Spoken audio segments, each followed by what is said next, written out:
Hello viewers, you're welcome once again to Nigeria High Standard Universities with Development Platform. Nigeria High Standard Universities are specially selected universities that have carved a niche for themselves through quality standard and modern infrastructural development. Our special report today will be centered on University of Abuja. University of Abuja is located in Federal Capital Territory, Abuja, of the Federal Republic of Nigeria. I remain your host, Sonny Snatchy Davids. We'll be back after this time out. Please don't go away.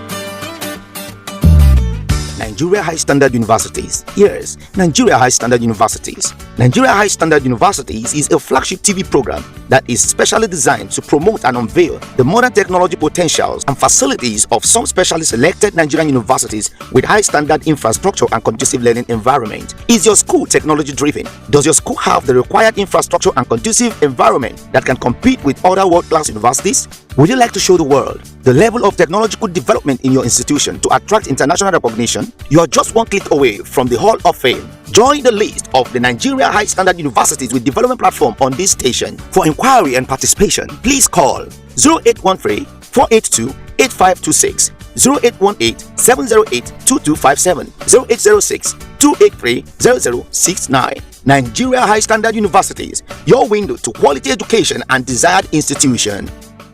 Education is defined by the Oxford Advanced Learners Dictionary as a process of teaching, training, and learning, especially in schools or colleges, to improve knowledge and develop skills.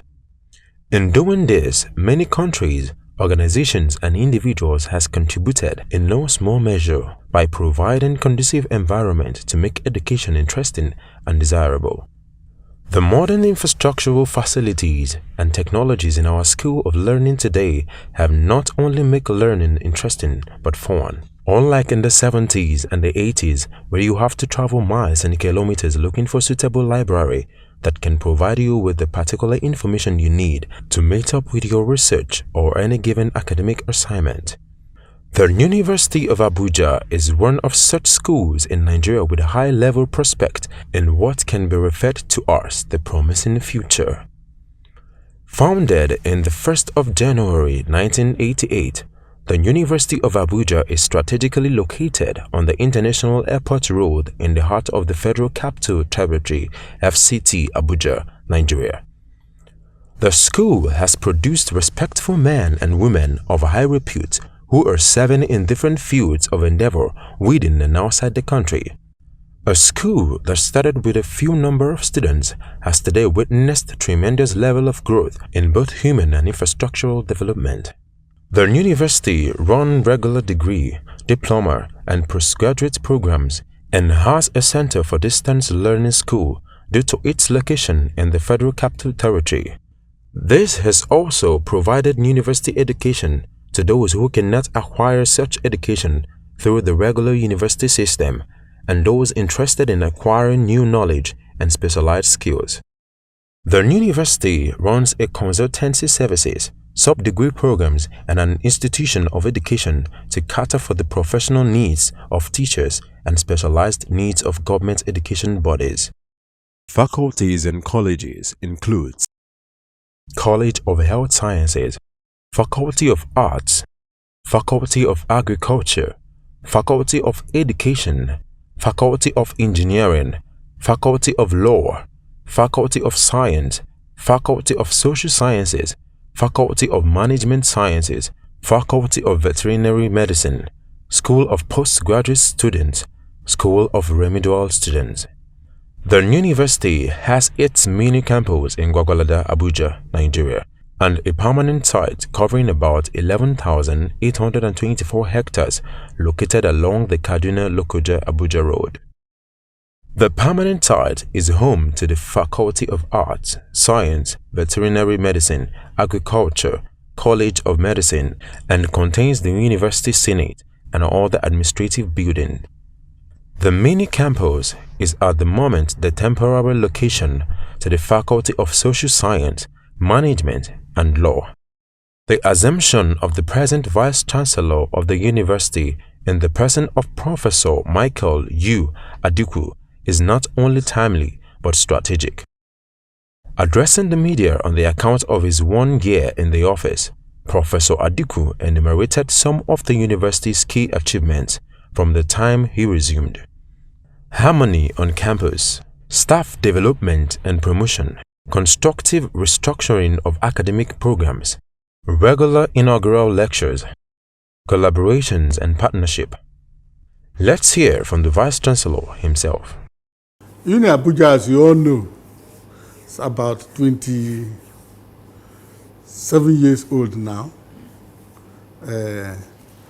We have an array of lecturers, academic staff, non-academic staff, senior staff, the non-academic ones also, and technologists. We have about 10 faculties. When I say about, it's not that I'm not exact. In medicine, we have 3 faculties, which are actually not autonomous. We have been doing very well in many areas. Last 2 weeks, the Medical and Dental Council came here, and we had accreditation for the next stage of our medical school. Accreditations in medicine, agric, vet medicine, and engineering. See, when I took up leadership of this university, what we did first was to set up a committee to look at harmonious relationship between the administrative staff, the teaching staff, and the students. They've given us a report, and we are studying the report to see where to intervene. Some of these things are not easy. No, we are in a very complex and dynamic world, and things are changing rapidly. The students of today are not the same as the students of the 60s and 70s. They are more advanced, more knowledgeable. They want to be allowed to do things freely. These are some of the things we must note. So what we are trying to do, we keep talking on it. As far as we have pockets of maybe some lecturers not attending to staff, we talk about it. We discuss these things in the Senate and other things. So that is also taking root in our system. We're able to bring some good relationship between the staff and the students. I must say that our law school has been doing very well. Somebody from there made a first class, yes, at the law school. It's very difficult to make a first class at the law school. But somebody from there made a first class. When we had a national competition, we took first. At the African level, we took first. Globally, in America, we took second. To tell you the extent to which our law school is doing. And in many other areas too. What we are trying to do is to stimulate the system. I want to say that you need a lot of high impact interventions to be able to stimulate the Nigerian education system, not just at the University of Abuja. We are not there yet, but there are things that can be done. I think the institution is working frantically to boost the technology arena of the institution and ensure that the students gain quality, viable education here from the institution. Education is not the way it should be. But you see, in the Western countries, they have kept their education at top form. How do they do it? Through research. In many countries like Nigeria, what we teach is actually third-hand knowledge. Somebody does the research overseas, puts it in a book. Are you understanding? And then we now teach it. So for you to stimulate education, first of all, you must stimulate research. How do they do that? In Germany, they have their DAD fellowship. They have the Alexander von Humboldt Foundation that bring over 600 people from different parts of the world to Germany to come and do research. That stimulates their system a lot. Apart from that, they also have a library of knowledge from that. You should note that before you go there, you have to write proposals, And that is knowledge being transmitted from every part of the world. And they select young scientists that are 40 and below to come and do their research. In the UK, you have the Royal Society Fellowship. You also have various institutions that offer fellowship, postdoctoral, after your PhD. That's one of the ways I think we can stimulate research in this country. In the verge of searching for the best solution in academic excellence, the school is collaborating with both local and international institutions. We are partnering with NASENI, National Agency for Science and Engineering Infrastructure. We are partnering with AFIT, Air Force Institute of Technology, Kaduna. We are partnering with the Nigerian Drug Research Institute, the NIPRID, National Institute for Pharmaceutical Research, in Idu, here in Abuja. So globally too, we are talking to some people in the US. Yes, we're also looking at the National Mathematical Center. There are so many people we are partnering with. So that is helping us to move ahead. In the next 2 years, this school should have excelled in many areas. And let me also tell you that we are looking at PPP, public-private partnership. We have a myriad of people coming to help us build facilities, both for research, for sports, for habitation, student hostels, agric. So we are very hopeful. In fact, we are sure that in the next 2 years, if you come here, this school should be a different place altogether. Because I don't think this is the university at the federal capital. And it should be the speaking university for the rest of the other universities in the country. Another interesting aspect of the school is the presence of different interventions agencies and the University Need Assessment Project in the campus, most of which are in their starting point, ongoing, near completion, and completed ones. Some are already equipped with modern learning infrastructural facilities. The school is recently working assiduously to improve on its ICT and computer science department in addition to the existing one. Our crew had talks with the director of ICT and other key officers of the university. We are building our ICT infrastructure, and we have partnered with some people like Google. So what we have here is really the backbone of the network in the campus. What is happening is that, this is the Senate building, it's not really the ICT building. But we are using this temporarily. Even our ICT building is going up on the main campus among the projects being financed by CBN. So we have that basic one here. There is another network which was provided for us by NCC. We have a little bandwidth on that. It's not much. But when the 45 Mbps that the VC has said we have paid for, when it's implemented now, it will be integrated, the two networks will be integrated, and the equipment, access points are all over the campus. There is a wireless link between here and that other campus, and distribution also happening at the other end. So basically, that is where we are now. It is the backbone of the network. And as we go on, we begin to put other things around there, particularly once the ICT building goes up.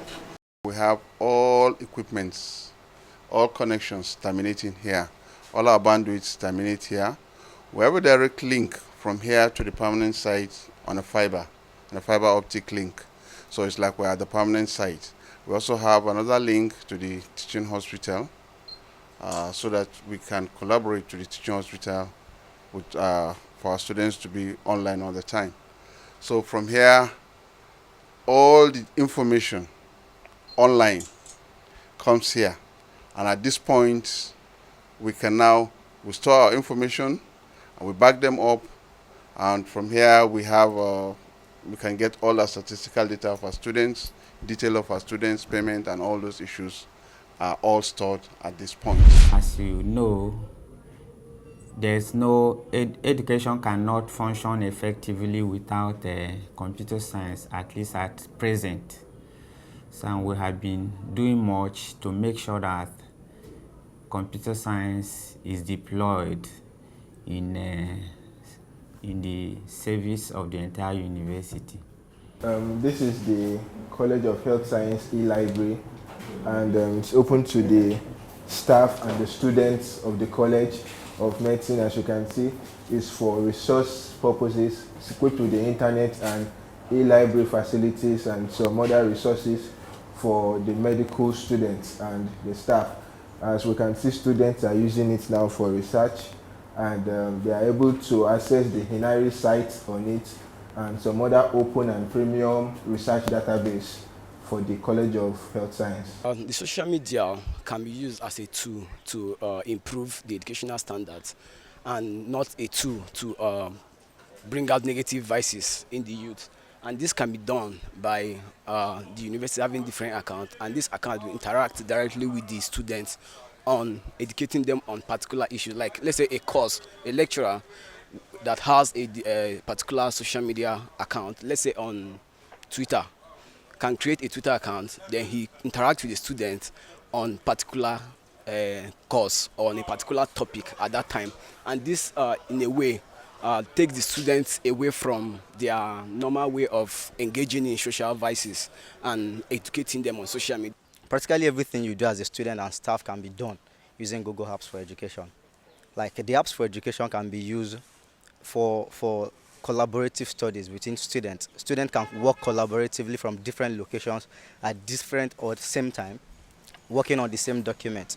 Compared to the traditional way of working collaboratively, the Google Apps for Education allow you to work hand in hand from different locations, either at the same time or at different times. So you don't need to be in the same location to work on your assignment together. You might be in different places and then you work on the same assignment, and also you get the same results as a traditional way of coming together to write assignments. One thing I don't like talking about much is my achievements. I feel others should talk about it. But in real terms, when we came here, the little money we met on ground, we began to use it to do those things they were meant for. That's one of the issues. Money is meant to achieve something. And we looked at the challenges and then began to tackle them headlong. Like I told you, there were people who needed some money to get accreditation.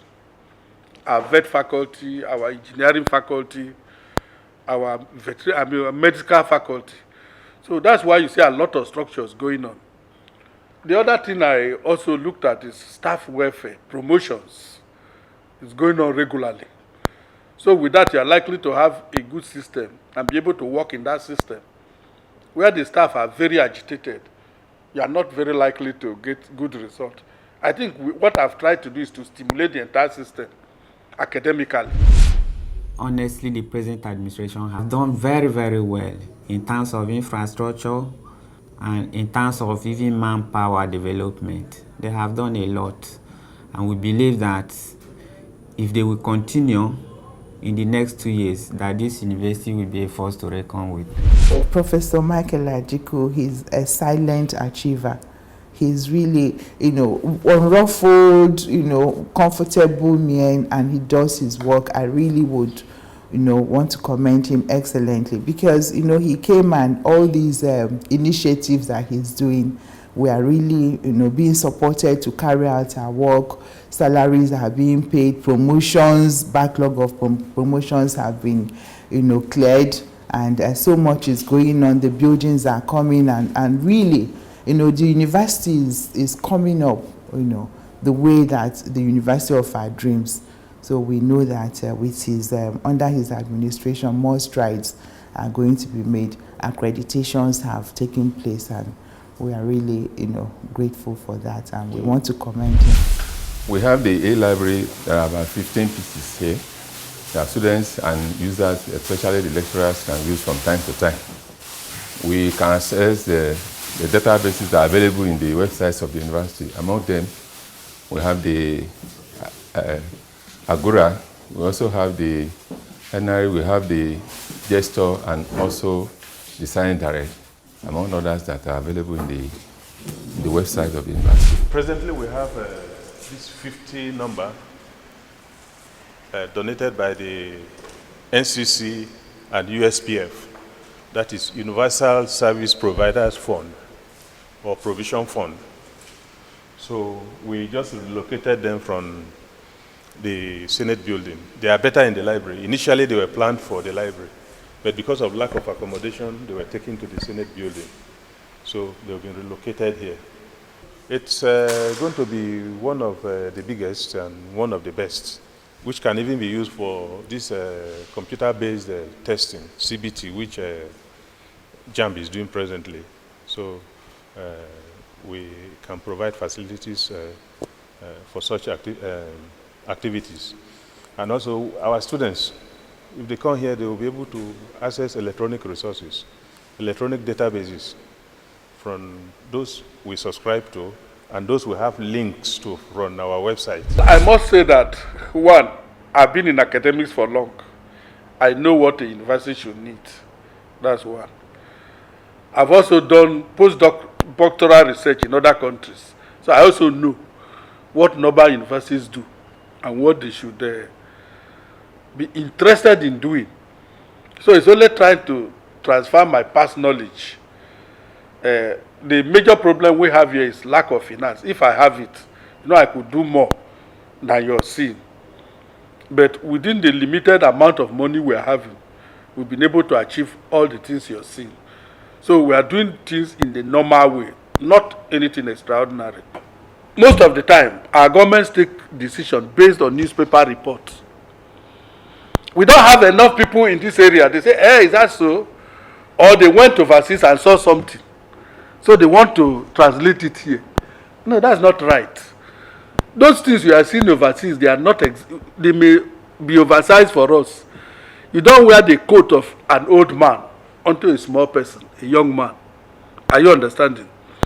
First of all, if government will come out and say, we have so-so problem in so-so places, can we have lecturers who can study that? You are going to get quality data you can base your development plans on. That's the role of universities. And the universities and research institutes should be busy researching also to have products they can market. With that, you are going to have a progressive economy. But where the university is left backstage and people are doing things their own way, it's going to take us a very long time to get out of the woods. You see, when the new president came in, one of the first things he said is that he's going to tackle education headlong to change the image of education in this country. And that was also an address where he was speaking to the youth. I think they have the capacity and the will to move education to the next level. And let me tell you that if government wants to improve education, not only financially, one of the things they must do is not to be distant from those in the sector. They should learn to talk to the people in the academic system and be able to offer solutions. I'm a pharmacist by training. I graduated in 1986, and since 1998 I've been a professor of pharmaceutics, a fellow of the Nigerian Academy of Science, fellow of the Pharmaceutical Society of Nigeria. I was a winner of the Nigerian Prize for Science. Yes, I was the winner in 2006. And I've also won the Best Pharmacist Prize in 2009. I think it's a prize instituted by May and Baker. I produced 3 professors myself currently, and the 4th one is an associate professor. So that's all about me, and currently the Vice Chancellor of this university.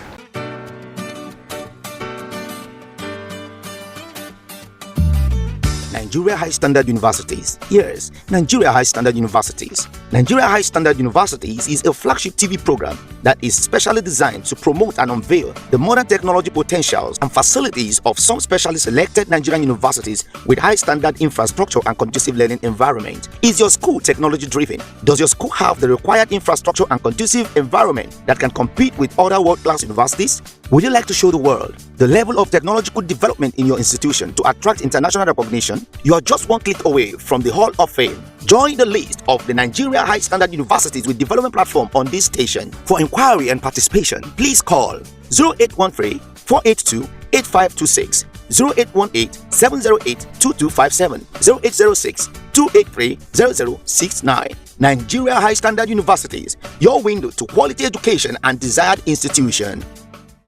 Wow, this is all we can take for today's edition.